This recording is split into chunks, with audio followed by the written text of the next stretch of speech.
In his first major address since leaving office in early 2017, former President Barack Obama spoke to a crowd in South Africa commemorating the 100th birthday of Nelson Mandela, and gave a scathing critique of the global political crisis that Donald Trump has capitalized upon.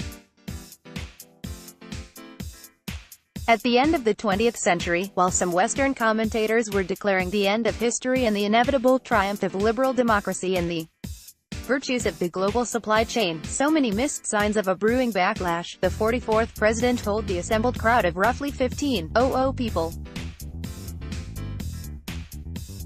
A backlash that arrived in so many forms. Sponsored The backlash took many forms, most prominently in the 9/11 attacks on the United States, Obama said. But it also became present in Russia. Already humiliated by the collapse of the Soviet Union, Russia suddenly started reasserting authoritarian control, and in some cases meddling with its neighbors, he said, referencing the country's incursions into Crimea and, perhaps, its attacks on the 2016 presidential election.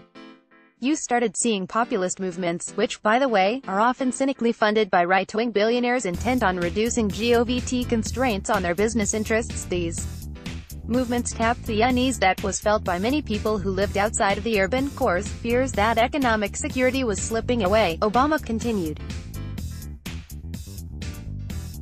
That their social status and privileges were eroding.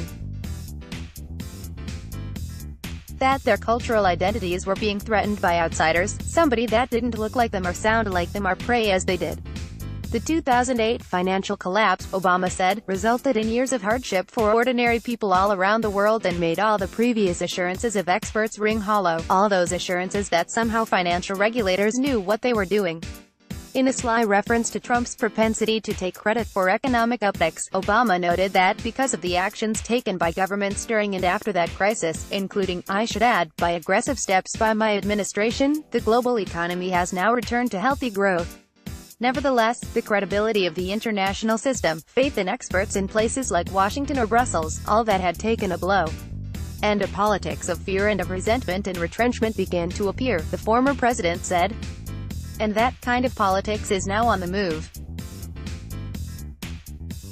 It's on a move at a pace that would have seemed unimaginable just a few years ago. Look around, he implored the crowd. Strongman politics are ascendant, suddenly, where by-elections and some pretense of democracy are maintained, the form of it, but those in power seek to undermine every institution or norm that gives democracy meaning. He blasted Western countries for allowing far-right parties and figures to take power, based not just on platforms of protectionism and closed borders, but also on barely hidden racial nationalism. Many developing countries now are looking at China's model of authoritarian control combined with mercantilist capitalism as preferable to the messiness of democracy, he added. Who needs free speech as long as the economy is going good?